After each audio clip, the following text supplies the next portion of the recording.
Hey there, friends. Glad to see so many people on with us today. Hey, Kathe Petchel. Nice to see your face. Packed house today. Thanks, guys, for joining us for part 2 of onboarding. We got so many fantastic comments from last month's masterclass that we're excited to talk about the second half of onboarding today. So we've hired them and they haven't shown up for work yet.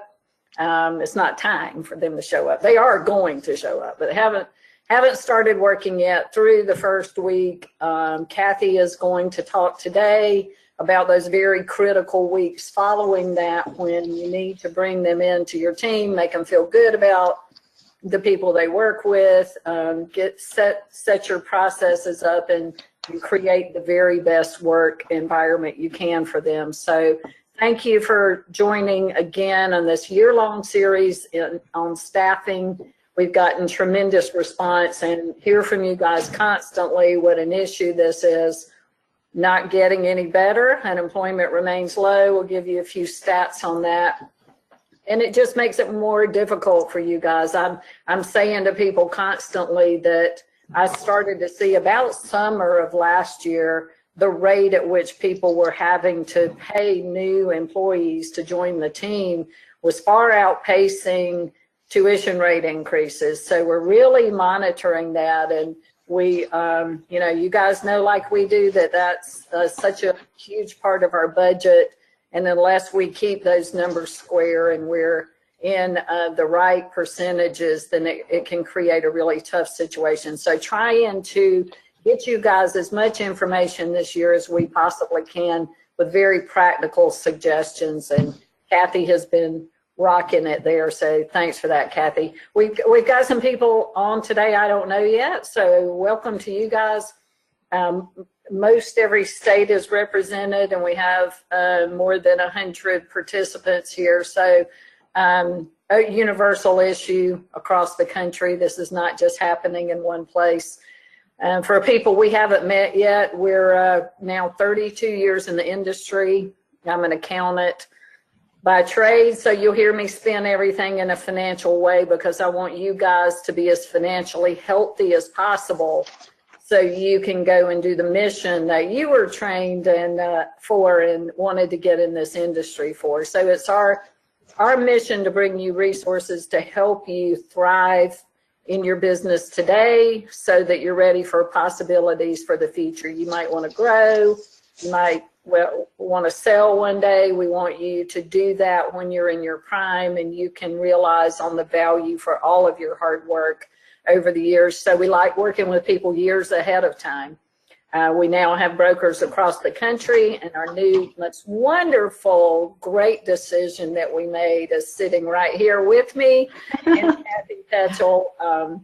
Kathe is the owner of 3 schools in the Charlottesville, Virginia market, but more importantly, she is a fabulous speaker and trainer, and she loves what she does, and she loves helping people. And we're feeling so blessed to have her join our team. You'll see her at all of our events and doing training and operations. And she's also leading our new consulting team. So we'll tell you guys a little bit about that. So let's get into the meat here. I'm gonna just do some opening information and turn this right over to Kathe so she can dig in deep with you guys and get you some great content. So what we have prepared for today is a little bit about some events we have coming up and opportunities, so you stay plugged in there.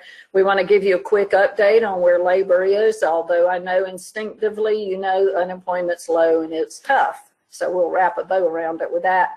Kathe has done some very popular book recommendations this year, so she has a new one. We're loving that. Kathe will give you a quick recap on part 1 of this master class, and then she will dive into the part 2 that we have prepared for you guys today. So on board with what's happening at Hinge, we are focused on events that help you guys thrive. We just started, we have forever done events for state and national organizations and speaking engagements last year, it seems crazy, it was just last year in November, we started our first events, and we've had so much fun with that. We did our first 3-day conference last year in San Diego in February. We have our second annual conference coming up. Registration will be launched February 1st. We'll be at the Kempton Hotel in Austin. We have 2 fabulous keynote speakers in Roger Neugebauer, the founder of Childcare Information Exchange and the World Forum for Early Education, and also Bruce Karpus, the CEO at Creme de la Creme, a very high demographic urban concept in childcare. We have 5 wonderful shifters who are doing cool things in their company, and we'll talk to you guys. And also our celebrity keynote is John Warlow, the author of Built to Sell, and we love his content. And I think he has some fabulous things to say to people as they look at their company globally and they think about the future and where they might want to take it. So look for registration there. We do have 1-day workshops. We got this started last year. We did this a couple of times and we had great fun and great success. We're doing some things a little bit differently in Boston on September 14th. I think we limit this to 100 business owners. I think we have about 20 slots left if you're interested in that. We also have a lot of fun. We're going to go to a Red Sox game. So if you register for the workshop, register for that. We have a trolley coming over to take us all over. And we really enjoy these. This year, we're doing something a bit different. So we have historically helped business owners build a benchmark for their own company that they can then take away from the workshop and measure their performance against and continue to use us as a resource.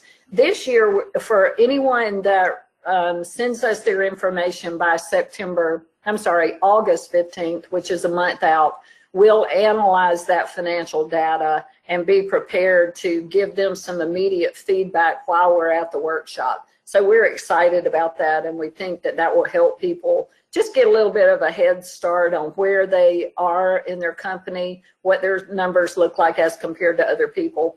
And don't worry about what form your numbers are in. You know, we know you guys are not accountants. I have bumped up against maybe one handful of people in the industry who are actually accountants. So if it's in, you know, not perfect form or it doesn't make sense to you, that's what we're here for. So no worries about that, and reach out if you have questions for us about that. Also, we have launched Thrive Consulting, which is a project-based work that we're doing. Kathe P is our quarterback there, and what we're doing there is we basically take a team of people. We will typically take one of our brokers, Kathe, who specializes in staffing and operations, a person who secret shops the competition, a branding expert, and a person that does the business analysis. And we look at the entire company and we come up with recommendations based on where they are today, what changes we think they can implement, and what we think that will get them in the future. We've got a pretty full plate right now, but reach out to Kathe if you're interested in that. We've had a lot of inquiries, and I think Kathy's staying pretty busy there, but love to get you in the mix. So if that's of interest, certainly reach out. So first of all, just with a couple of quick statistics on labor, not surprising to you guys, there actually was a slight decrease in jobs available in the U.S. So as of May, there were 6.6 million jobs available, 6.3 million people unemployed. And there's some conversation in the market about who those 6.3 million are, and that some of those are actually not looking for employment. They're people who have retired earlier. And Kathe has some great suggestions on that last month, and maybe repeat that today, Kathe, how you might use those people in your work pool. So that's making hiring especially difficult. And also, since 2009, actually, this is the lowest unemployment we've had since the 70s, I believe. It could be the 60s. I'll have to look that up, send it back to you guys. But current unemployment's at 3.8%, really, really tough. You know, we've all been through the days where economically we were soft and we couldn't get enrollment, but we have plenty of staff. Today it's the other way around. Enrollment's booming. Staff is hard to find. I personally would rather have it the way it is now, but you know, there's never the perfect world, right? So Kathe, with that, I am going to turn it over to you and let you talk to us about your book recommendation and jump right into this content. You guys, one more thing. You guys, please ask questions. You'll notice on your panel bar over to the right, there's a question tab. We'll try to leave a few minutes at the end to answer some questions. And we always have more than we can answer, but we will follow up with you guys and get you your answers if we're not able to get to you. So over to you, Kathe. Awesome. Hi, everybody. Big shout out to everybody. It's July, and here you are in class at our master class. So that just shows so much commitment, and I really appreciate you being here and so much great feedback and kudos. And I just appreciate you all so much. So thank you so much. And like Kathe said, reach out to us with questions either today or even later. We're happy to answer them. In fact, some of the gals on our team do a really good job of taking those questions and posting them either on Facebook or sending them out as part of an e-blast. So we want to make sure that we're giving you really good content and value for the hour you're spending with us. And then just to reiterate what Kathe said about the consulting piece, we are realizing that all of us are in one of these buckets, and sometimes we don't know which bucket we're in, and sometimes after we speak with you, you change your mind about what bucket you're in. And so we're happy to help one sell, and so part of the consulting piece on that would be getting you ready to sell and being able to optimize the value of your company. And then another one would be to buy. Maybe you're in growth mode, and Kathe Ligon is, oh my gosh, the best in the world on valuing companies, and her broker team is amazing. And they're so kind and easy to work with, and their suggestions are just right on the money. And then the third bucket would be wanting to improve and just be able to improve not just your financial bottom line, but your quality of life and maybe a little bit better work-life balance. So that gets into my book recommendation for this month. And I love this. Lots of people in the industry are using this. But what I try to do is not just use childcare industry books, but give you books from either the Harvard Business Review, Washington Post, New York Times, those kind of bestsellers that we can use. We can leverage other businesses and research from other companies and make it work for us in childcare. So this book is called Workplace Wellness That Works. It's a pretty big book, and basically the concept is the idea of opening up your mind to understanding. And I think I work with such great people in this business, but they're all my favorites actually, but Rochelle Kiner out of Columbus, Ohio, one of her main anthems is that one should treat their staff as well as we treat our customers. We are really hard to maintain customers, and I think she does an especially good job of just every day breathing that and living, treating her staff as well as she does her families, because quite frankly, without the staff, none of us have the business. And then just echoing back to what Kathe said about the unemployment rate being so hard, it's not impossible though. So if we can just take one or two little nuggets or little tricks to make ourselves just that much better, the book, The Slight Edge, again, that's not one of my recommendations this month, but it's a really good one. If you can just get one slight little edge on something with staffing, you're way ahead of everyone else. So just to remind you about, I'm going to talk about this book for a minute, Kathe, and then I'll go into recapping last month and go into the content for this month. But what I love, and I'm just going to give you some practical things that lots of people that I know have done that have worked really well. If I give their name, they've given me permission to talk about them. If I haven't, I'll just kind of tell you where they're located. But one person in particular, Midwest, they do really cool things with their staff having to do with the workplace wellness, which is like an essential oil party. So they'll carry around, the one gal carries around essential oils. And if a staff member has a headache, instead of getting out the emergency kit with the Tylenol or the Motrin, she has a little concoction of essential oils, and they smell the essential oil and poof, the headache goes away. And it's just a fun, really great way to engage with your staff and be very wholesome and holistic. And this particular school is very in tune with organic gardens and all things healthy, and growing a healthy staff and keeping the staff healthy, which of course in turn goes to your bottom line. There's less absenteeism, there's less staff turnover, and there's huge happy staff morale. So I love that one. We're just getting SodaStream machines. They're the Penguin brand that are a little bit expensive from Williams-Sonoma, and doing take regular tap water, but then make it seltzer water and have little grapefruit ice cubes or orange or lemon ice cubes. Maybe you could add a little bit of mint or basil from your garden.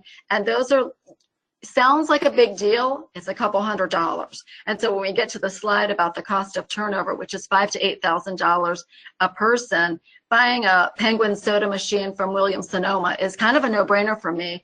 Plus, who doesn't like to have your staff brag about how you treat them so well? So I love that one. One thing, Rhonda Myers and Amy Maxwell out in Michigan, Heartfelt Impressions, went big or went home, and they like went big last year. And this is, I just talked to Rhonda this morning just to catch up on the bottom line on this initiative. It was called the Whole Life Challenge. And what Rhonda and Amy did was spent a lot of money on creating or buying the app for all their staff and getting really clear with their staff what health and wellness meant to them. And sometimes what it meant was a family dinner twice a week at home. And so what could you do at work to be able to get out on time to go home and cook and enjoy that family dinner? Maybe it was yoga, so they brought yoga teachers in. Maybe it was a softball team, so they decided to do like a little softball event or volleyball game. They did all kinds of things. They did like running events. I think they might have attended some races. They just went crazy on it. But the best thing they did, besides that the staff was so healthy and more engaged, and there was a lot of camaraderie because they had several locations, so they were able to compete against each other and encourage each other. The best thing was they had a videographer come in and record it all, and then great, brilliant thinking, Rhonda and Amy, they made a YouTube video out of it, and now it's posted on their website. And I'm happy to share it. I'll get permission from her with the link, and we can share that. But how great. So then a parent's looking at the school, they look at the video about how well they treat their staff, how much fun the staff is having together, and how much money and energy the owners are putting into a great staff. So I love that one. That was super successful. An easy one, Friends in the Northeast did this, bought Fitbits for everyone, and they just did step challenges.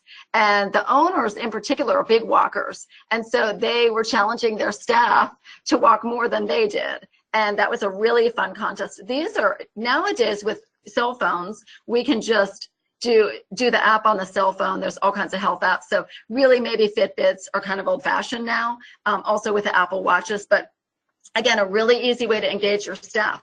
And I'm going through these because in a minute we'll go into the stages of teaming and review. This is all perfect for stages of teaming when you're storming and when you're trying to engage your staff. So I'm giving you examples before I get into kind of more of the statistics. And I'll just do one more, and that's my friend Pete Cromwell at Georgetown Hill in DC and his sister Kristen. And so they were just a personal, amazing story where they were really feeling like they weren't healthy, they wanted to lose weight, and they just made it their business to model for their staff about health and wellness. And so they did tons of water, drinking a lot of water, and you would see them. This is my Bright Beginnings water bottle actually for my staff. Or if you attend one of our fabulous events for with Hinge Brokers, which this is from Shift last year, promoting healthy water. So Kathe Ligon does it with her team and with the attendees for the conferences, really try hard to promote health and to understand that if you're sitting in a ballroom for 2 days or 3 days straight, that gets exhausting, and so staying hydrated is important. Back to Pete and Kristen for a minute though, they did an amazing job.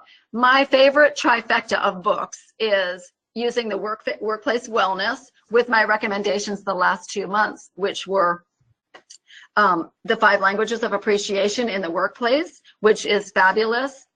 And so the 5 languages, just to review, are touch, gifts, acts of service, words, and time together. And then the dream manager. And the dream manager we talked about last month. So what the Georgetown Hill team did was read the dream manager and meet with their staff and create vision boards where the staff would cut out pictures of magazines or write things or sketch things and just kind of dream big. Last month we talked about my gal Allison here, and I had been out of town and got back, and one of her personal goals was to buy a new car. And it was so fun as an owner for her to be able to say, I can't wait to take you for a ride in my new car.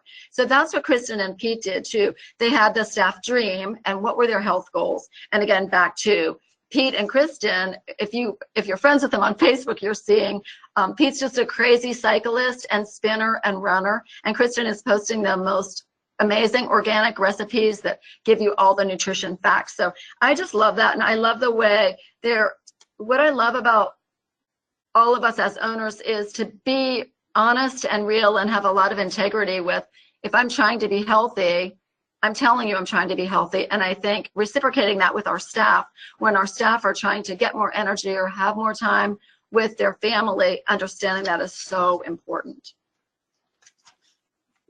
The next slide just talks about, and I love this, and this goes into my personal philosophy. Those are the reminders of the books from last month. My personal philosophy, and if you do Strengths Finder, which we've talked about before, it's done by the Gallup organization, and it will focus on your top 5 strengths. We all have way more than that, but if you know what your top 5 are and you integrate that in your team, it's really easy to delegate jobs and responsibilities. So one of mine is positivity, and a lot of people in our industry have that positivity. So this researcher, Sean Aker, says that if you can raise someone's level of positivity in the present, then their brain experiences what we now call a happiness advantage. Your intelligence rises, your creativity rises, your energy levels rise. And so what I love about that is, holy moly, 31% more productive when you're in a positive state of mind. So that's what I think, focusing on wellness and understanding it's not just about how much we weigh or how many steps we do a day, but it's about emotional wellness too. My favorite, I love this book, but I'm going to just point out one awesome page that I kind of had an aha moment on, and it's languaging. If we language appropriately and positively, I think it says a lot about who we are and about our level of intelligence and our level of intention. And so instead of calling health, call it energy. Instead of saying we're going to do stress management, say mindfulness. Mental health, who wants to say, oh, we need to do mental health training at our school? Better to say emotional intelligence. And emotional intelligence is just an awesome term, and it's so underrated of understanding that. Wellness, sustainable engagement, or energy again. Health intervention, you could use words like mindful leadership. So this book is really well researched, and I love that it includes the emotional piece as well.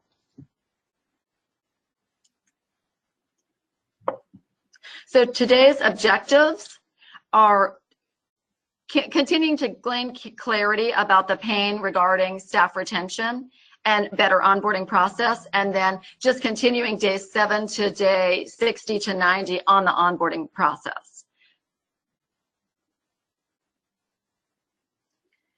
This is just a quick reminder about the stages of a team.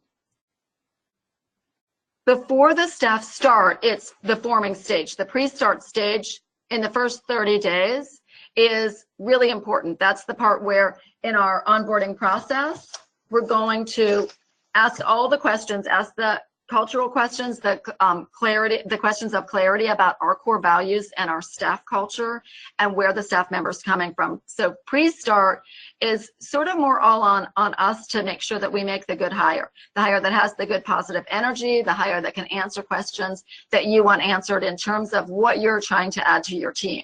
Having that strengths finder, especially in the management level, is particularly helpful, I think, in terms of building a really good team.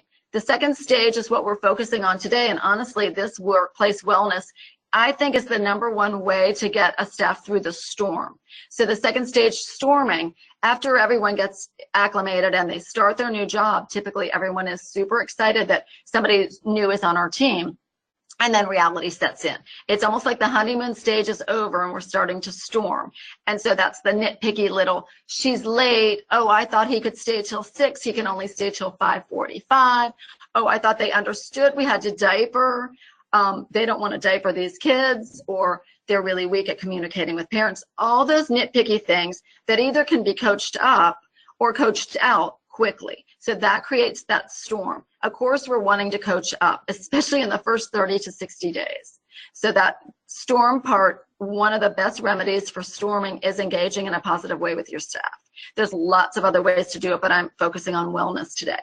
Then we get into norming. I think it's about 60 to 90 days for norming, and norming is when we kind of have gotten over stormy bumps and things are starting to settle. The schedules are working, job expectations are clear, we're engaging with the staff regularly and positively. We're using forms like an orientation checklist or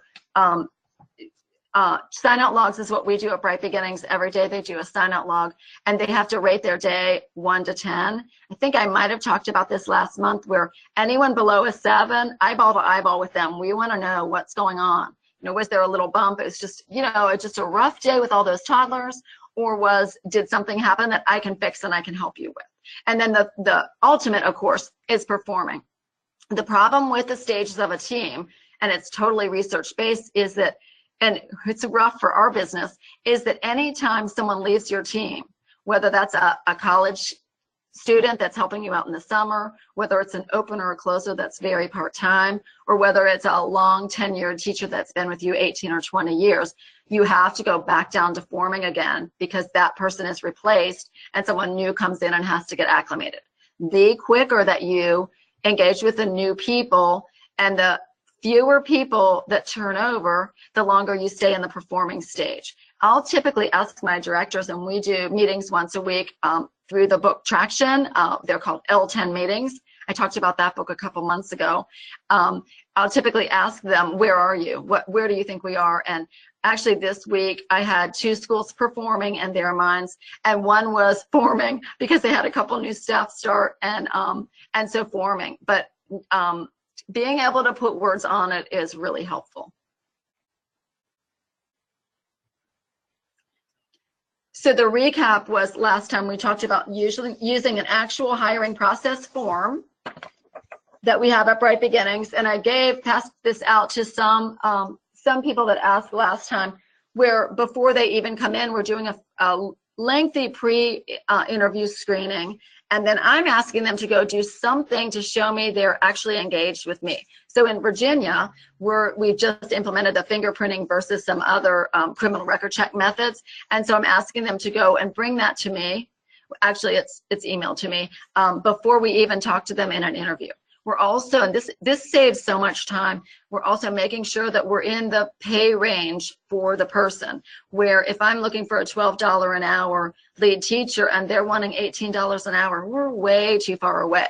Now, if they want to be a director for me and they have the credentials and I have a director opening, they're in the range. So just getting a lot of clarity, and it's so much easier to do that than getting to know them and you fall in love with them and they want to work for you, and then all of a sudden you can't afford them, or you have to get in that sticky situation where if you bring them in, you're paying them more than somebody that's been with you a long time. And of course we can't do that. That's actually one of the things that's a good little secret tip, I think, is regular raises for your staff, so that with these new people that are coming in, naturally in the workforce, we're paying more and more. The new people may be coming in higher than what your present staff are paid. And as much as I say it's confidential, it would be breaking confidentiality if you would disclose your pay rate. Once in a while that gets out. Better to just be straight up and pay the right way and not have to worry about someone saying they were brought in at a higher pay rate. So that's just an easy tip, to just keep your present great staff fully regularly compensated. So that's the pre-hiring. So the first 5 to 7 days, we talked about that last month, and the webinar last month goes into a lot more detail about it, using the exact questions I use. And also we can give you just a blank template about it. The questions I use, I like teaming questions a lot because that's super important to me at Bright Beginnings. I actually am bi-coastal, so I do all my favorite work with Hinge and then my favorite work at Bright Beginnings. And so I'm in 2 different states and they're pretty far away from each other. So teaming is really important to me. Obviously, really good skills. are super important. Of course, credentials and whatnot. But then I like to ask character and culture questions. I like to ask the harder questions about stick-to-itiveness and obviously references. A lot about social media. We'll definitely screen social media ahead of time. Now we're going to get into just a little bit more of the media as we go on. So that was pretty much the recap. Just a real quick reminder again, $5,000 to $8,000 a person is the cost of turnover. We want to make sure we're actually quantifying that for us. I find it really painful to have turnover of really good staff, and so you want to know your exact turnover every year. We gave you the recipe and the method on that. If you want to look at the Hinge Broker website, that's in one of our, actually I think it's in our Facebook page, all the questions from last month that pertain to this. If you just read those, those will be great reminders. But I think we need to add a little bit to our bottom line on improving turnover as an industry. Kathe calls it this approaching tsunami. And I think that's such a good visual because that is a huge storm. And you think of the stages of teaming, she's thinking our whole industry is going to be in a storm. And I don't think she's wrong. So we want to be really clear on our numbers about that.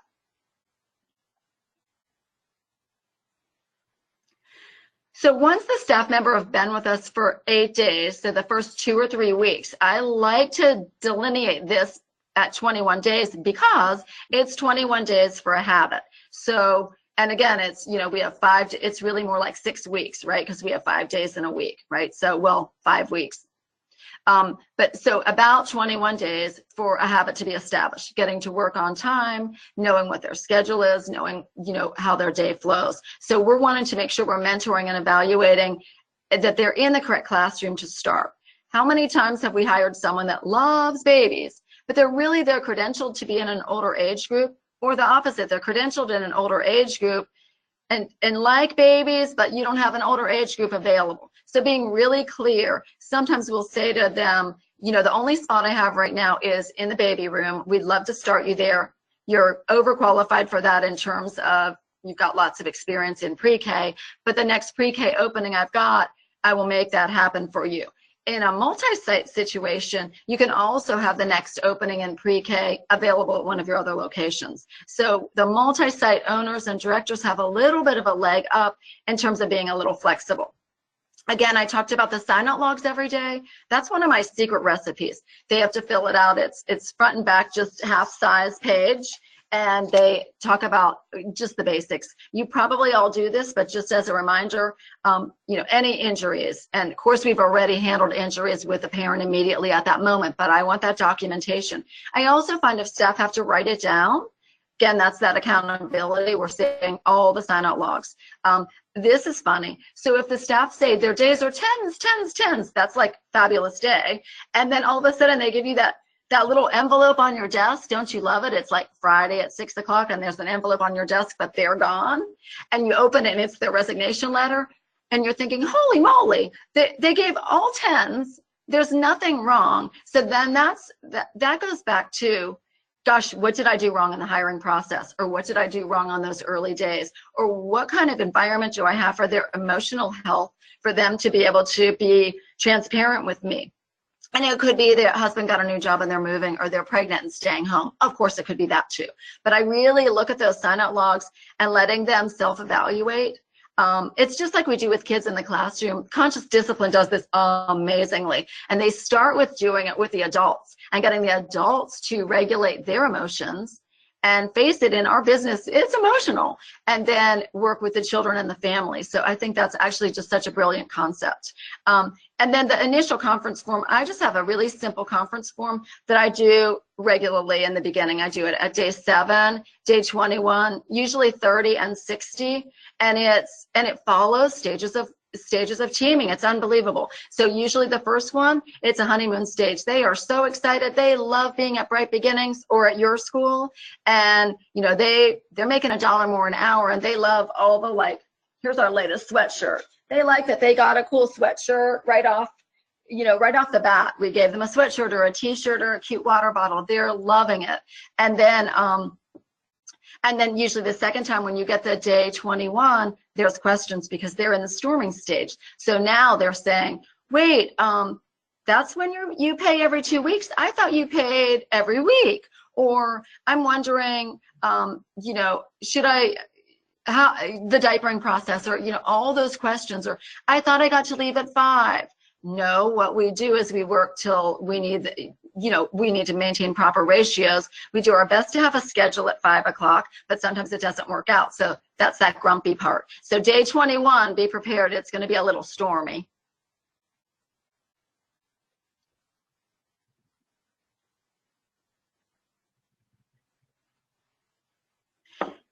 And then this is just the easy, it's easy in that it's systematic. It's hard in that you have to be very disciplined. So I have an orientation and training handbook.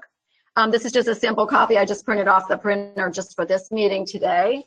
But it's actually all told about 100 pages. And I have it in module format. You can do it however you'd like, but I go into, I'm pretty detail oriented. I'm going to tell them exactly what I want them to learn, and then every single concept is signed off on. They're initialing and dating it, which seems ridiculous because they're doing a lot of writing. But so for instance, one of them says, all sign-out logs will be read and discussed. We keep track of sign-out logs and watch your daily ratings. So that tells them, oh, they really do care that I'm doing a sign-out log, and they really do care that what my scores are and how I'm feeling about my job.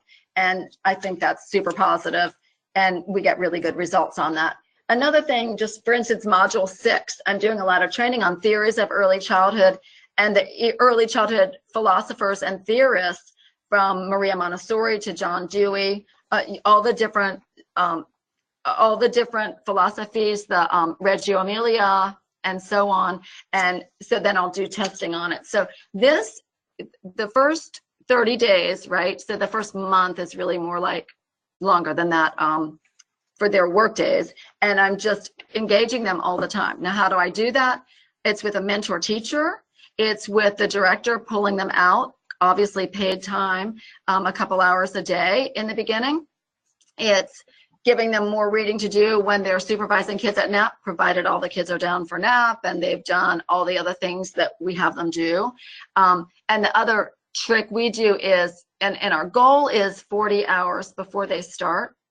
Our reality is more like 2 days, 16, which is a huge leg up if they come to our corporate office and do a lot of one-on-one and a lot of just time to read and ask questions, work on getting to know how our tadpole system goes and all of our other systems and computer systems, our ProCare and whatnot. So we do that really well. The number 4 I love, which is the floor time.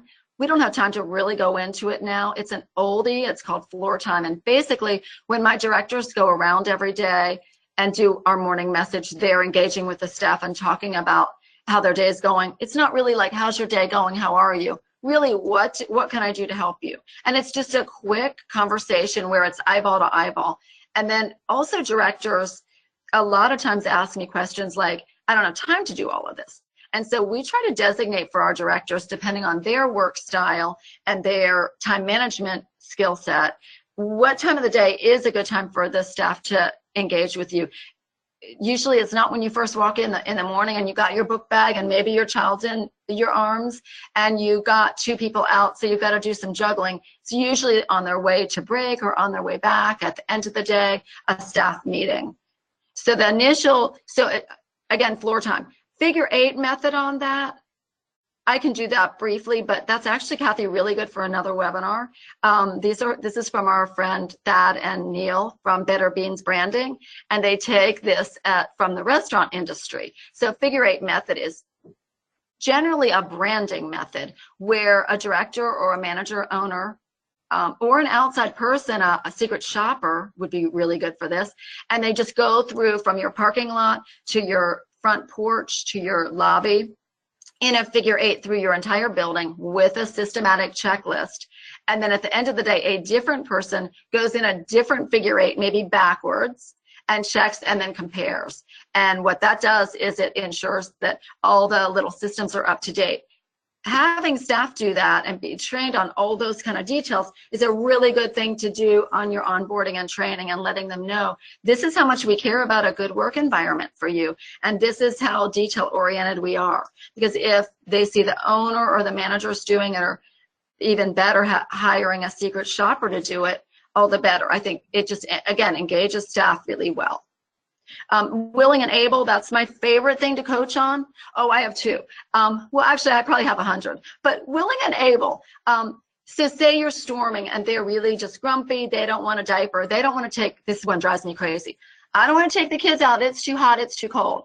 And so you problem solve it, right? It's too hot. Let's go out earlier in the day. Let's go out for a shorter period of time. It's too cold. No bad weather, only bad clothing. Again, shorter period of time. Make sure everybody's bundled up. We want to know if they're willing and able. They're able to push that buggy outside and take those babies for a buggy ride for 20 or 30 minutes, but are they willing? So if you just put the willing and able test to them, you're going to figure out if they're ready, if you want them to stay. A good time to do that is in the storming stage, because they're self-disclosing they're frustrated. So you slow it down and do the willing and able. And I'll say that at my interview. You know, these are the things you have to be willing and able to do. And, you know, obviously you're giving the job description, but then reality sets in and they might not be willing and able, or they just might, you know, not have the energy.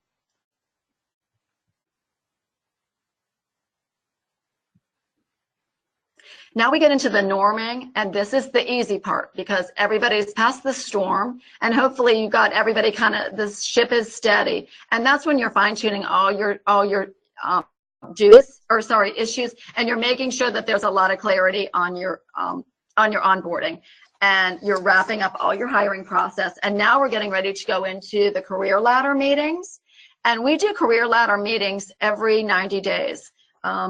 We do it, or more regularly would be a staff evaluation. So career ladder, again, great example of career ladder is the health and wellness program, because what I have my staff do is, and we've got a specific system, we talked about this last month.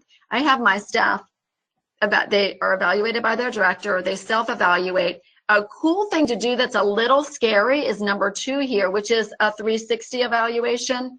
That is only appropriate, in my opinion, for a performing staff, because a performing staff is at a higher level of trust with each other. 360 is everybody evaluates each other fully, and typically it's anonymous. And again, you have to have a high level of trust because otherwise feelings can get hurt. So I like it. I don't know. I don't love it unless you're a performing and very, very highly professional group. But the things I do in my career ladder meeting that I think is a little different would be that they have to, I try to do raises every quarter or pretty regularly. For instance, if they're going to get another $1 in the next year, they're at $14 an hour and I want them to be at 15.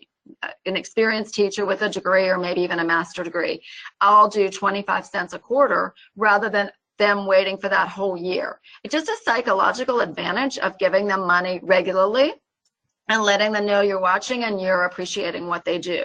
So I'll have my staff, my directors work with the staff and find 2 personal goals. And again, back to that trifecta of the languages of appreciation, workplace wellness, and the dream manager. What are their dreams? What are their 2 personal goals? I start with those because I care about them as a person more than an employee. It all goes together. I mean, hand in hand, right? But if I know that they want to save for a car, or they want to save to take their child to Disney World, or they are trying to lose weight, or they're trying to get more sleep at night, because we know the studies about how little sleep we all get, everybody's stress level and whatnot. They want to join a softball team. They want to take yoga. All of those things. We pick 2, and then we publish it if they want, so that everybody knows on a dream board, maybe in your staff room, here's everybody's goals, and we can work together. And then 3 goals are career goals, whether they want to get that CDA, whether they want to be a lead, whether they want to be a closer, an opener, things that are training related, things that will make your business better and your bottom line better, but most important, them feeling that they've got a career path.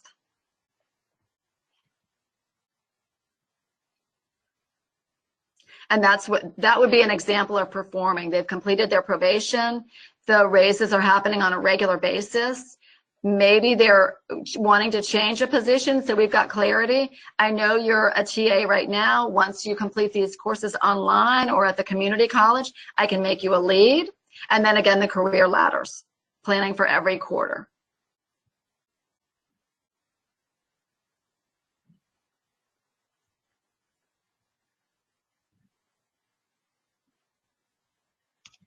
Did I lose you? I'm back. There you are. Hi. You're Awesome. back. Hey, thanks, Kathy. We do have some questions here. You guys go over to your question bar. We've got about 15 minutes, which is great. And we'd love to answer some of your questions while we're waiting for some of those to come in. Next master class is on August 16th. We will be talking about how to engage your staff through their career and how to help them on their path toward a career, something Kathy mentioned just a minute ago. Okay, first question, Kathy. I love what you said about changing your language to entice your staff in terms of wellness. I do too. You're a master at that.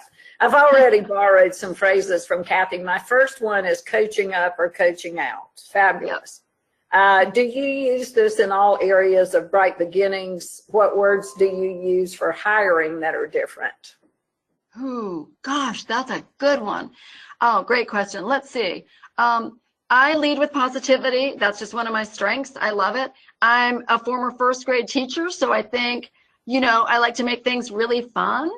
I try to be really open and transparent. So my languaging sometimes, I like quirky words. Like I'll say something like, I'm gobsmacked, you know, or just like silly words like that, because I want to make a difference and I like to use drama a lot. So rather than particular language or words, I try to just stop and be in that moment with the person and understand where they're coming from. So I have this like cute little lady that teaches our babies at our Mill Creek school. And one time I slipped and said a bad word. I think it starts with an S.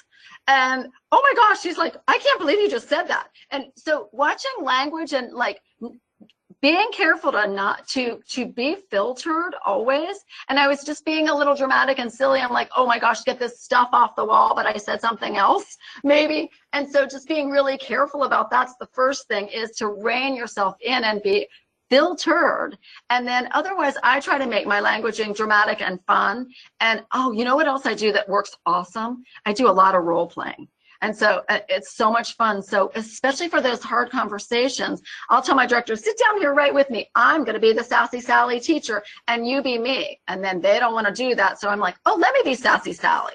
Wait, what do you mean I'm not getting a raise? What do you expect me to do? And I imitate what they've just told me and then give them language. And I think especially gals that are, or guys that are a little more shy or not comfortable in those, you know, harder conversations, I think if you role play a lot ahead of time and in a positive way, and then I listen to their words and give them more professional words to use, I think that really helps. And then I'll do it like 3 times. You have to do it a couple times. It's just like prepping kids for a little skit or a play. And then the more they do that, the better. So I think find your vocabulary that's authentic for you.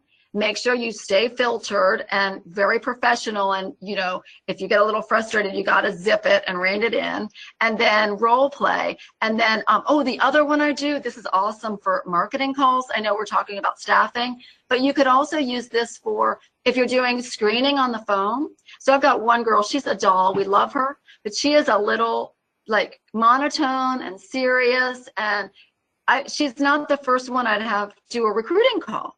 I'd pick me, or I'd pick any number of my other great staff.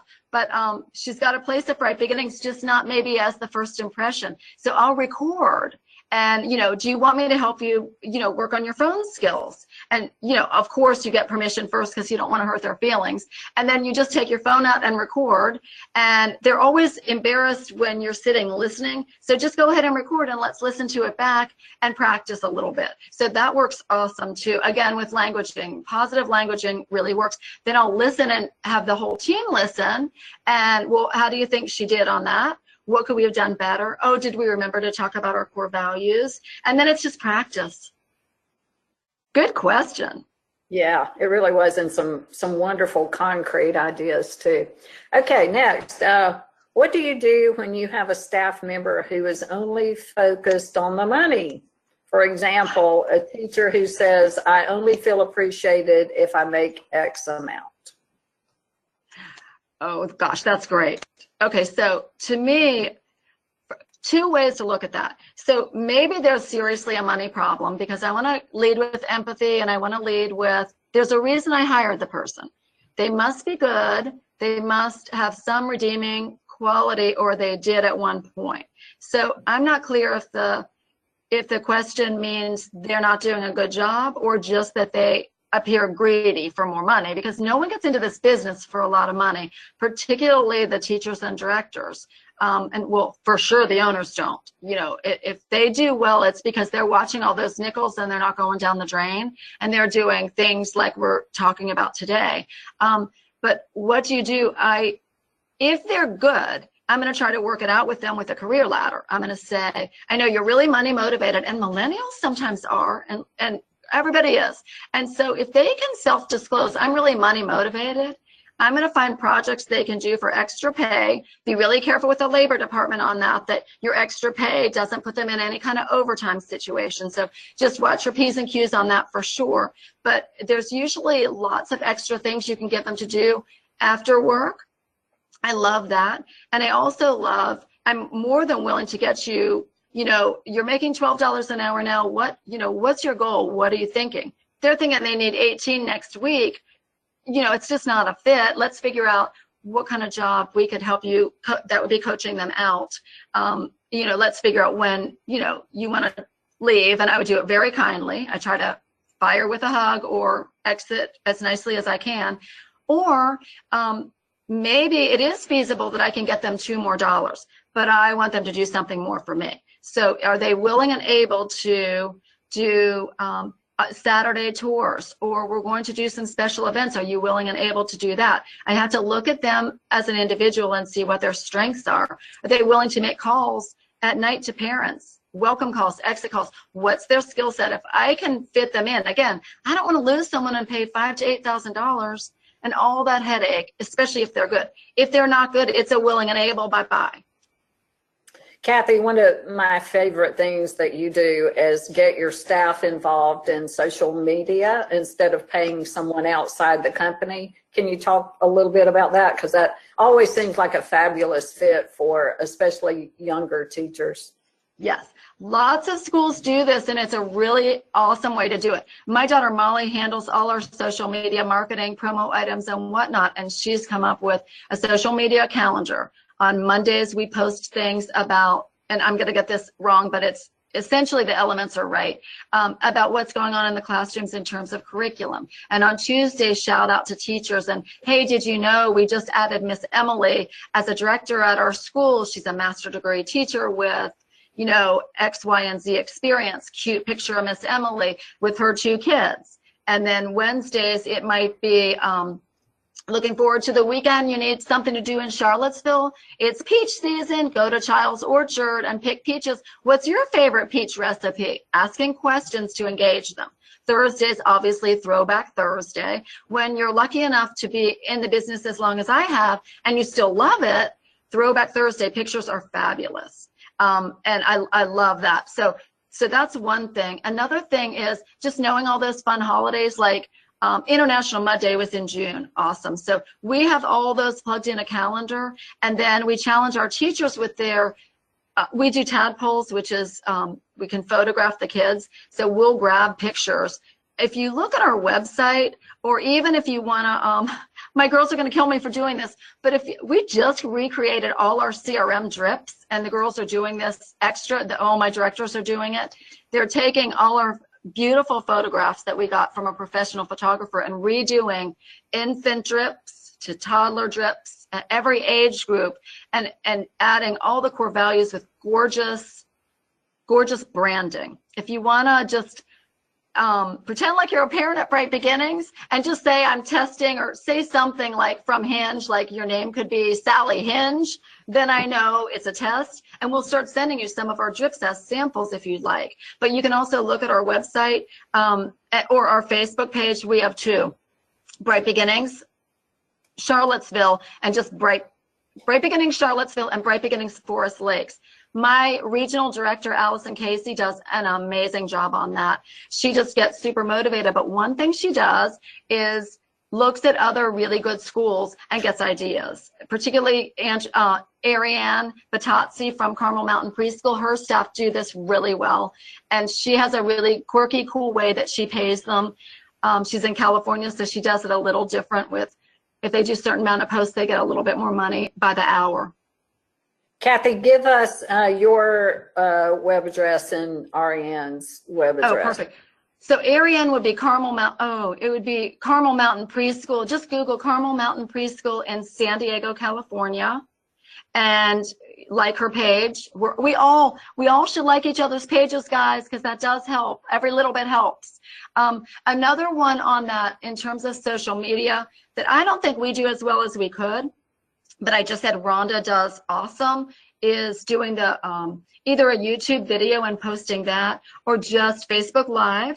Those go to the top of the heap right now in terms of Facebook feeds and the Facebook algorithm. So if we go live, like last month, Kathe went live, which was so awesome, and we gave away tickets to the baseball game for the conference coming up in Boston. Those kind of things are super easy. And then again, you can have a disaster. So Allison, the girl I'm just raving about, she's in the next room listening to me. She said, I'm going to go live. I'm giving away 6 months free tuition. We had rebranded our schools, and we did all these parties, and all these parents, were engaged in 6 months free tuition. They did testimonials and video testimonials and on and on. We got the big, huge, 6 months free tuition, which is tons of money, and we're going to do it live. And of course, I'm a little micromanager sometimes, I have to admit. I wasn't here. So she did it. She had her Bright Beginning shirt on, her cute little outfit, her makeup. She's all ready to go. And she was chewing gum. And I'm like, oh my gosh. And so we gave away, I don't know how many thousands of dollars, lots, full-time tuition for like a toddler for 6 months. And as soon as she did it, and it's live, she's like, oh my gosh, I can't believe I had gum. So, that's fun and funny. That's cute. Okay, I think we have time for one more. We are all our own worst enemies and waiting too long to make a change when we know a teacher isn't right for our school. What is your rule of thumb on what time period to evaluate a new person, or is there one? This is a little bit like the question we had last month, which is the opposite. How long should you wait to give the bio to the parents with a new person? Because what if they don't work out? It's kind of that double-edged sword. So honestly, if you've done a really good job onboarding, this is what I tell my staff. Look at yourself first. What is our responsibility here? And it's always our responsibility. I hate to say it, but it always is my fault, everything. And it's that I'm not clear. I haven't done the job description right. Our systems are off. I've said that to our girls. We had a turnover about a month ago at one of the schools. And I said, what did we do wrong? And they said, well, the person just, they just weren't good. I'm like, no, what did we do wrong? There's a reason we hired them. And it's usually our process. In this particular case, our process was off. We were a little short-staffed. It was right around Memorial Day. People were away. We did not do that 40 hours. We maybe did 8, put her in a room, and then all of a sudden nobody's engaging, and we're dropping the ball on the mentoring and the systems we talk about doing. And so it really wasn't her fault. So in that case, I'm going to coach her up. I'm going to say, you know what? It is our fault. Let's start from scratch. We're going to bring you in, do some onboarding, and go through the process. If you think they can make it and they have some really good redeeming qualities, then I would go back to square one and reset. I say to the person, we're pushing reset. We're not, we want this to work. We love you. We're so happy. Remember, they quit another job to come to you. And then the other one would be willing and able. One of the things I least tolerate is gossip or negativity. Again, I hire positive people. I hire people I really like, and that works really well for me. And I tell my directors, you get to do that too. I'm gonna, we've got our policies and our guidelines of what we hire and the qualifications we're looking for, and the culture and the core values and character and whatnot. But there is that human factor for fun at the workplace, and we like that. But otherwise, you're welcome to call me, and I can. We do short consulting calls, no fees. I'm happy to talk to people. So that person might want to call me. Oh, the other one on this, I forgot to say this in the webinar today. I've talked about it before though, and this is a fun one because it's good words. Do, watch, do. Have you heard me say that before, Kathe? I have. Yes. Okay. So do, watch, do for this kind of person. So maybe they're dropping the ball and you're thinking they're not going to make it. Again, back to that training. I'm going to diaper and you're going to watch. And it's not condescending or sassy. Like, let's just make sure we're all on the same page. Diapering policy is this. The reason we follow these rules is child health and safety, right? And so the policy is now, I'm going to watch while you do. And you might have to repeat that a lot, but do, watch, do is an awesome method too. Awesome. Unfortunately, we're at the end of our time, but I'm going to keep going for one more minute because there's a great question about the figure 8 management. And I would love to hear you expand on that as well. So should we do our September webinar there? Should we include some of that in our Thrive event? All of that? How should we best get some of that content? We should do both. Yeah. Okay. What I love about that, and again, it's from another industry, and nobody is, so we're like a restaurant, right? Because of our health standards, we're like a hospital or a nursing home. We've got those kind of standards that we have to keep up with all the time. We answer to lots of entities, not just our parents. And so the figure 8, if we can, as an industry, kind of develop that, I've developed it at my schools, but I was inspired by our friends Thad and Neil at Better Beans Branding. And I'll tell you what, if they go into your school, holy moly, they're going to go through, they're not going to do a figure 8. They're going to be like a tsunami, and they're going to look at every single detail. But I mean, for instance, this was a big boo-boo I made, and now I never do it. In fact, when I bought a car, I didn't do it. So we win number 1. We're lucky enough to win number 1 pretty much all the time in Charlottesville. Yay us.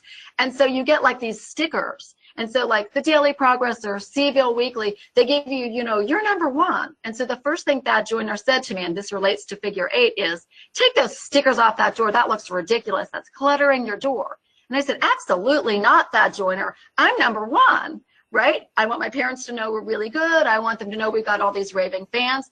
But his point was right. It was really mostly about the magazine or the newspaper. It said number 1, but it didn't say Bright Beginnings is number 1. It said Seville Weekly or Daily Progress. And so when I bought a car, I did this. I went and bought a car, and I'm like, I'm going to buy this car. I love it. But you need to take your name off the back because I don't want to drive around town advertising for you. I'm spending a lot of money on this car. Guess what? They did. Ah, I like that. I like that. So, but we can surely do that and dive deeper into that for sure. Yeah, I'm excited about that. So thank you. So sorry for the guys that didn't get their questions answered. There are some more, but we will post those on our Facebook page. We'll also get answers out to you guys directly. Please follow up with us. Let us know how you're doing with your onboarding process. Let us know if you gained some great ideas in our hiring and where to go for great people. Master classes that were earlier in the spring. You can pick up the whole series on our website, and we would love feedback from you guys. We're constantly adapting to meet the questions you have and the needs that we see in the industry and things that you'll find to be helpful in operating awesome schools. So thank you, Kathe. You're welcome, everybody, for joining. I hope everyone has a good afternoon, and we will see you next on August 16th for Masterclass. Have a good afternoon.